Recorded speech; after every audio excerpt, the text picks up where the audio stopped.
And then we have The Right Kind of Hard, My Journey as a Lean Leader with Meredith Bell. And Josh Howell will introduce him just shortly.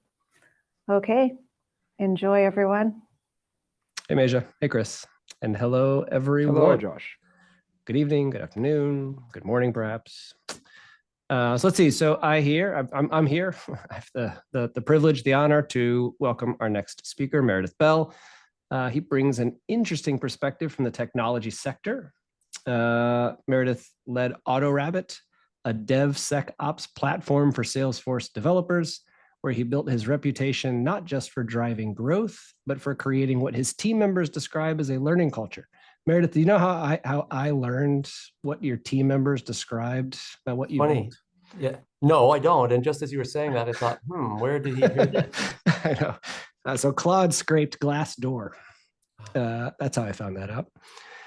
Anyway, so he's got over 30 years of experience in the tech and the cybersecurity space. He's held executive roles across multiple organizations, but his personal transformation as a leader is what brings him here today. His presentation is a personal story about discovering that sustainable growth doesn't come from ambition and speed alone. It comes from learning. He'll share how lean principles taught him to lead with curiosity, humility, and persistence, and how that shift transformed not just his company's performance, but the experience of everyone working there. So before he begins, just as a reminder, please submit questions for Meredith using the Q&A function in Zoom. He'll leave some time for those, at least that's the plan. And with that, Meredith, take it away. Thank you very much, Josh.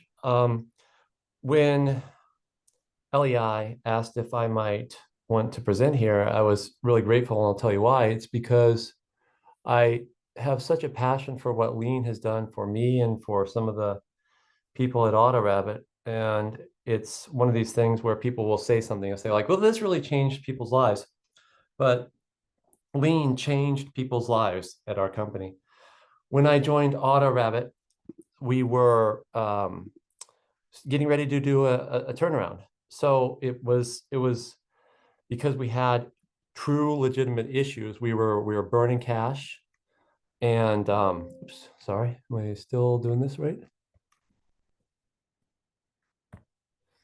We had stalled growth. We were burning a lot of cash, and the problem was that the customer experience was not what it should be. And you think about the ways in which that affected everybody, affected everyone, because as Josh said, we are a DevOps company, and DevOps is designed to make the code flow from the developer all the way to production and give value to the customer.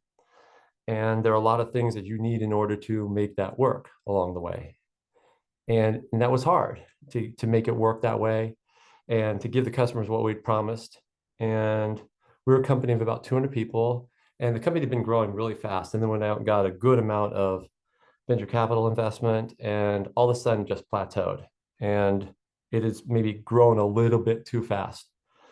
So we were in this position where we had high expectations from our investors, high expectations from our customers, and the employees themselves had high expectations because they had seen the growth and they had been part of this exciting story. And then it plateaued, and all of a sudden it was getting really wobbly, and customers were upset, and we had not great reputations with our customers, and our employees were upset, and everybody was confused.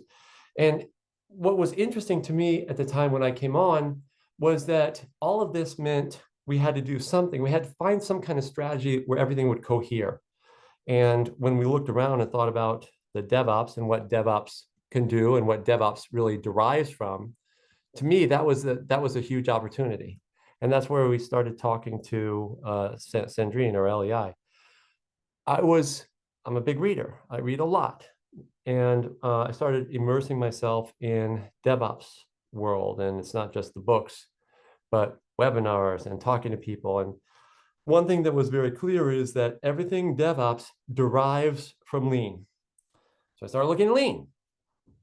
Read The Toyota Way, read a lot of Michael Ballet, read a book that I found really helpful, This is Lean, but did a lot of that.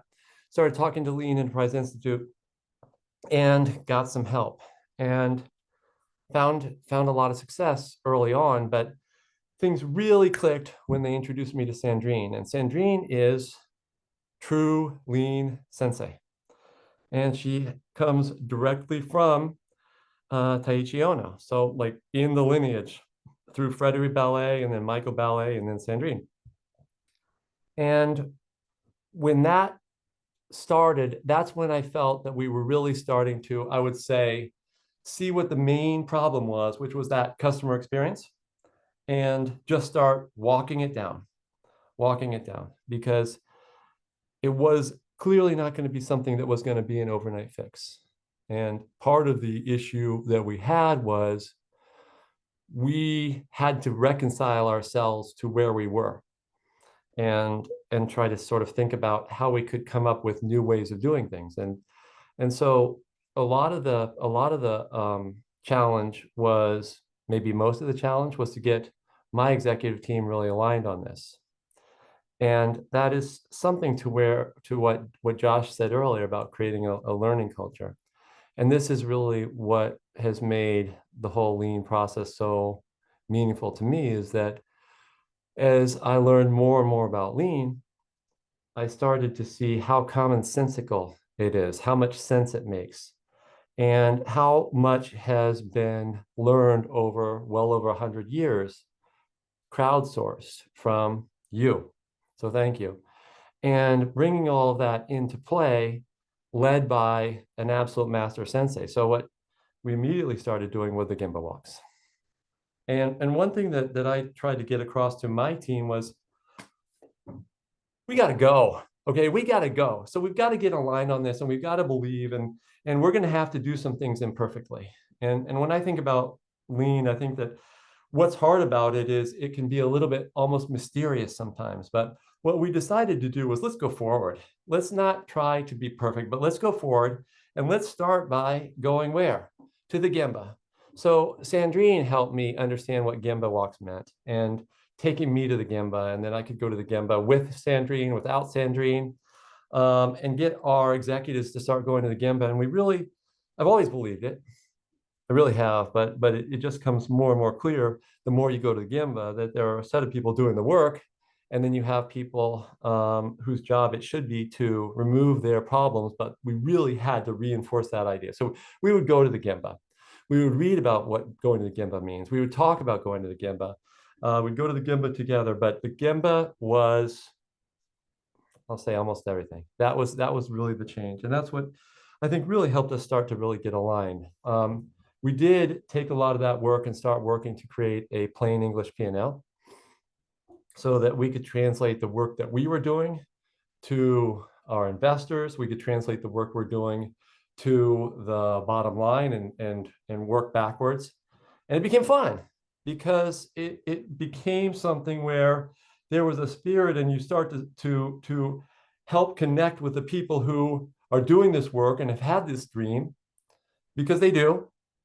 And that's why people work at startups, because they have a dream that it's going to grow and do something, but also they have a dream that they can contribute.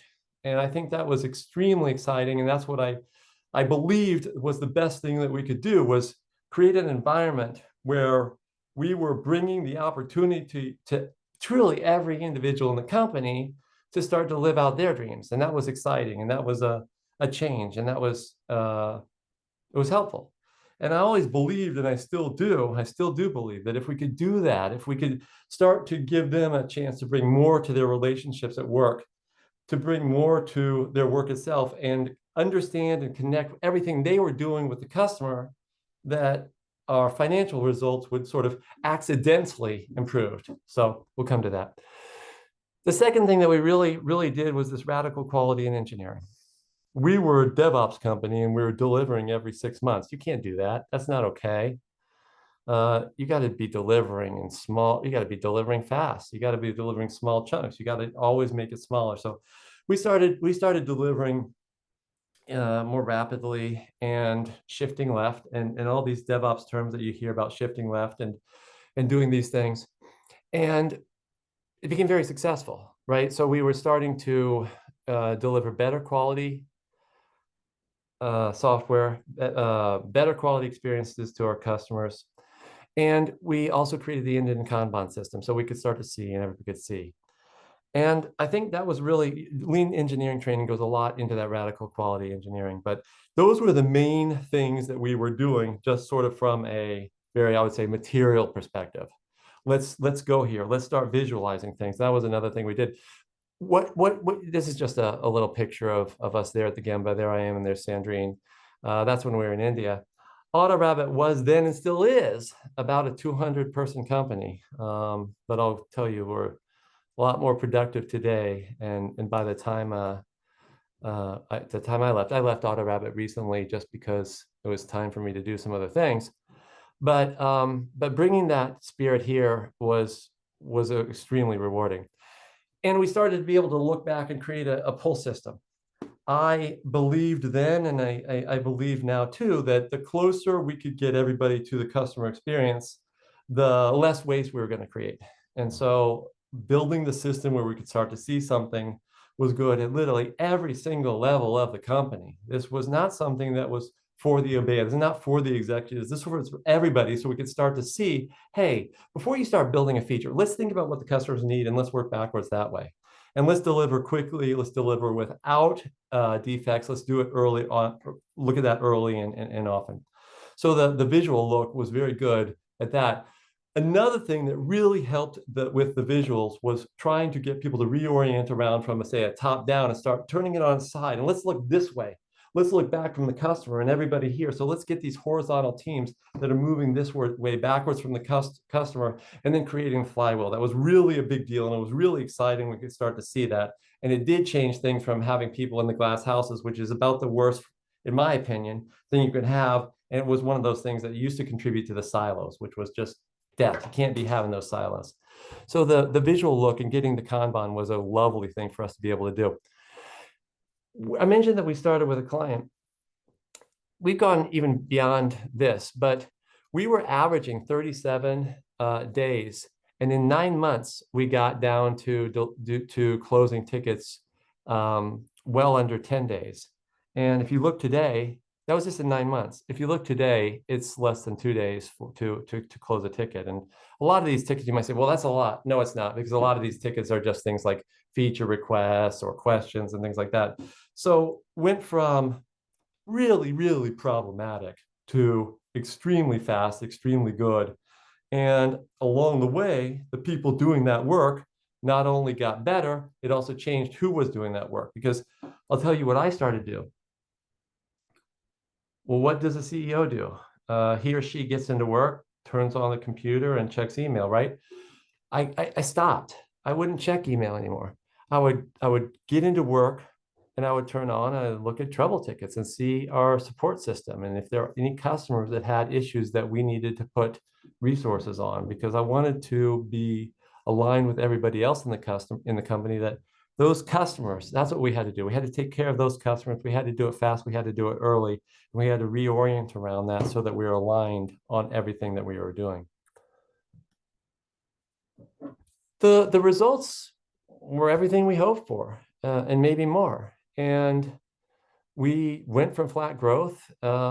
This is still about the same number of customers that we had when we started in just over 3 years, 4 years.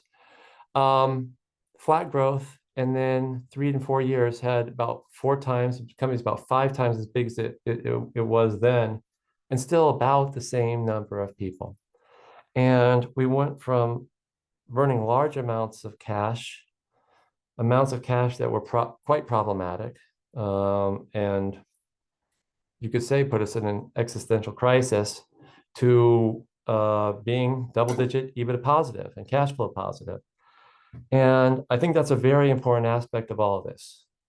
I talk generally, when I talk about lean and what I saw it do, and why I feel it's so important, and why I have not a feigned passion for it, but a very authentic passion for what lean can do. I talk about the people.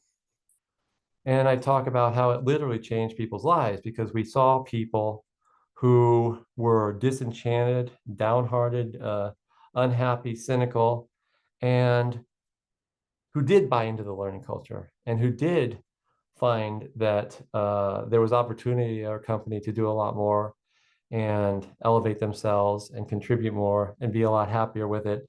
Because I believe that the company's job is to help every individual in the company bring what they have to bring. And I think this is especially true in software or technology, especially true.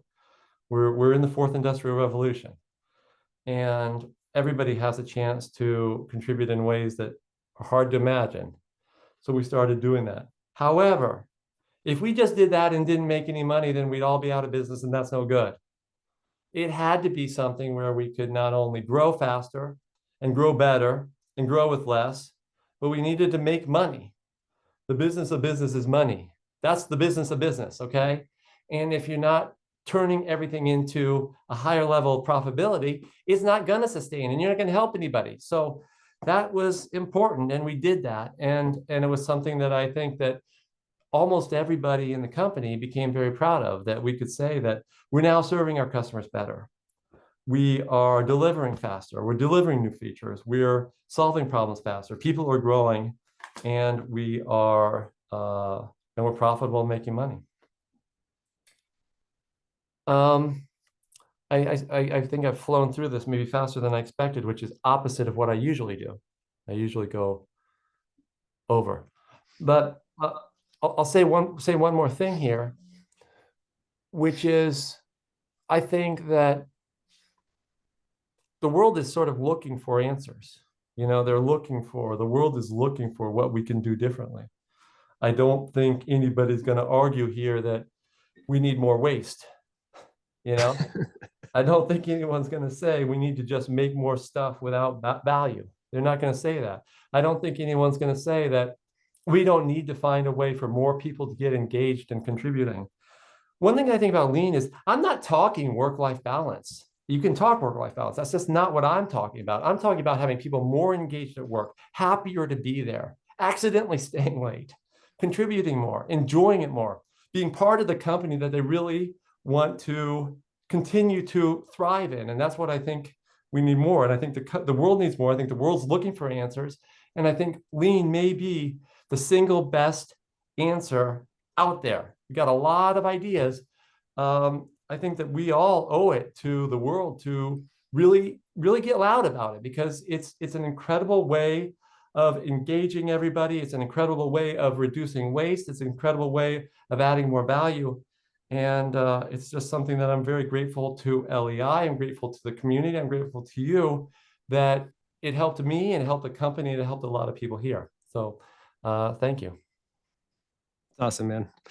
What do you think? Can you sort of pinpoint an experience maybe, or a moment that sort of tipped you to have the passion that you just demonstrated?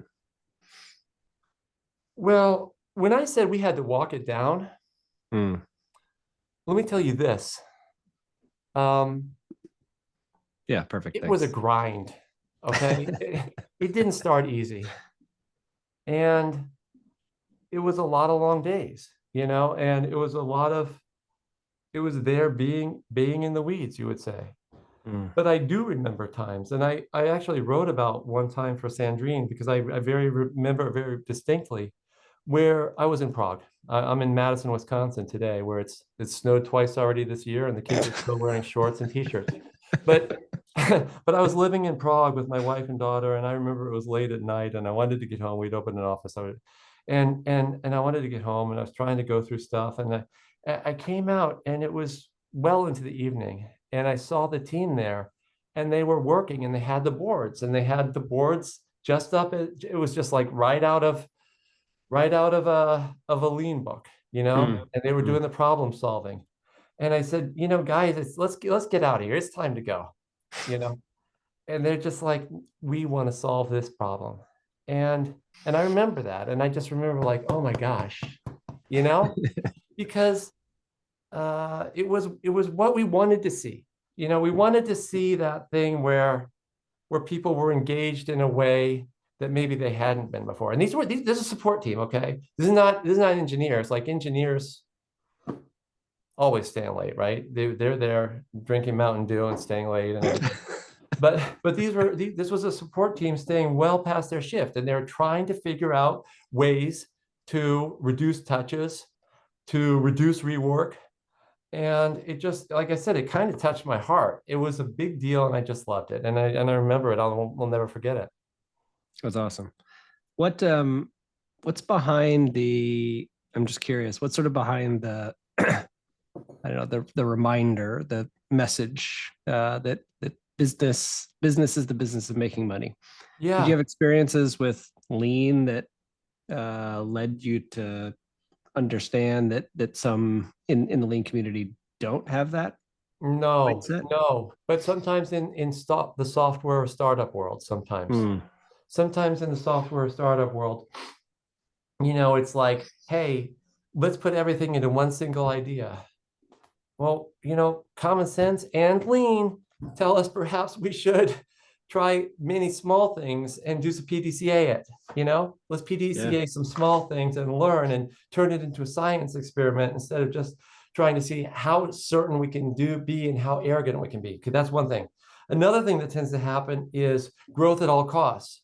Well, that's gone out of style, but we weren't in that position where we could grow at all costs because we were on the wrong side of it. And you look back and it's wonderful. And I always thought about how Toyota after World War II had Toyota has no right to exist today. If you think about what they were up against, they don't have a right to exist based on where they were. It boggles the mind. And I think that creativity that they had to fight for is why they're number one. I looked it up. It's a little hard to see, but I think they made more profit over the last year than all other auto manufacturers combined. I mean, the story of Mind-boggling, Toyota, okay? yeah. But And the story of so Toyota's been that for a long time. It's yeah, incredible. so it's just mind-boggling, but that can truly be the case, and it keeps going and keeps going.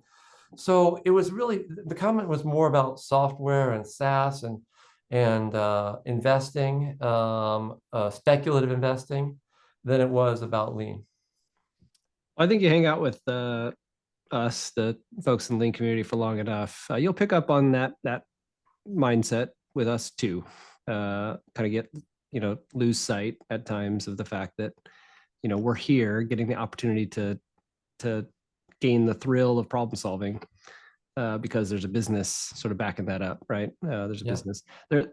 I had this experience. Some of my Lean Global Network colleagues who were a part of this event were a part of this experience with me in Japan, visiting a Toyota forklift factory, being given a lecture by like an 85-year-old, TPS sensei, whose closing message was, so he was this like very like slight, short, like soft spoken, almost kind of like wise grandfatherly figure.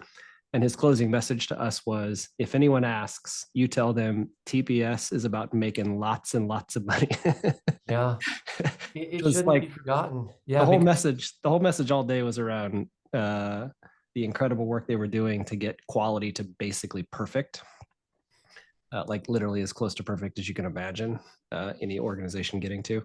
And so like money hadn't really been mentioned explicitly the entire day. Of course, it was implied, but he wanted to make sure in his closing comment that it wasn't lost on us that that's what this has the potential to do. Well, it's right, and it's good, and it's a great story. There's another thing about it for me, which is when I talk to people and try to, because I want more technology companies to think in terms of an authentic lean approach. And so I want them to also understand that this is a good way to make more money, right? This isn't just shortcuts. This isn't just an idea. This is an all-in approach to changing how we do things. But there's money attached to it. And I think it's important to be very clear about that, because we want to change some understandings, and we want to inspire people to do what's feasible, right? And what they can do with a lean approach. And I think a lot of times what happens though is the lean gets the definition gets bastardized and watered down. I'm sure you guys know that better than I do.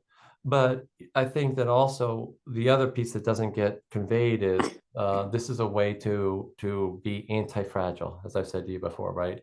It's an anti-fragile approach. It's a way to create an environment where it's not one person, it's not one idea, but it continues to flow and grow. Yeah, it's funny you use anti-fragile. I mentioned to you this morning that I hosted for the the LEI founder, arguably the founder of the Lean movement, or at least co-founder of the Lean movement, Jim Womack, and he was telling the story briefly about the meeting essentially that resulted in the term lean being chosen to describe this approach that they had discovered at Toyota. And he told the story of another candidate before they settled on lean was fragile, actually not anti-fragile, that wasn't around yet, but fragile. And the idea was, with good flow and clear quality standards, the system does break, right? Like it breaks, and that triggers somebody doing the work to call for help, pulling the end-on cord or whatever. But I thought his take on that was pretty funny, because he's like, okay, I mean, I get the literal reason why you might choose that term, but I can't imagine going around to like Fortune 500 CEOs and trying to sell them on fragile manufacturing. Yeah. So for sales alone, he thought that term was the suboptimal choice. It probably is a suboptimal choice. I come from the world of technology, and I've worked with literally hundreds of software companies over the years, hundreds. And I think about how we can get the understanding of lean into more software executives' heads and into the investment community. Amen. And I think that one aspect that's appealing to me about lean in, well, let's just say in software, is true or not, this it's this, what I'm going to say now gets often debated, and maybe some people say, oh, that's been debunked. I'm not sure it's not true, but it was years ago when the idea came from Microsoft, was that a good software developer could do 10x an average software developer's productivity, but a great one could do 1000x or more. And I think that's something that is really important, because we need to see what everybody in the company has in their heads that we can extract into the bigger picture, right? We need to find who the hidden geniuses are. Totally. Because it's not to improve their productivity 10 or 20%. It's to find inside of their heads the ideas that they're not getting out that could change everything. Totally. And so we've got to take an approach where we're empowering them to think and learn and solve problems, right? And that everybody has to understand that our job is to help them do that. And I think that if we can get that idea that there are, let's say, lottery tickets inside every employee that could be game changing for your entire company, that's more of a Silicon Valley-ish way of thinking. And I'd like to try to convey that more and more. Yeah. We got our little chameleon here counting us down. So what can you say in 50 seconds, Meredith? This has been a great session. Fortunately, I've had the good fortune to know you for a little bit, and in fact, heard a version of this story, one that did not conclude after 20 minutes. About a month ago, I guess it was, a few weeks ago, which was really wonderful. But I don't know, you got 30 seconds of wisdom to pass along to the folks here? Well, I think that it goes back to what I said. I think this is what the world needs right now. So I think we need to tell it, like, let's go. Let's be definitive. Let's say that this is the single most proven business strategy that there is. And I mean that sincerely. This is the single best approach that has ever been used in the world of business. And that's true. Nothing else has ever proven as consistently effective and viable, and it brings more personality and more people into it. So let's go. Let's go. Let's go. Let's go. Awesome. Thank you so much, Meredith.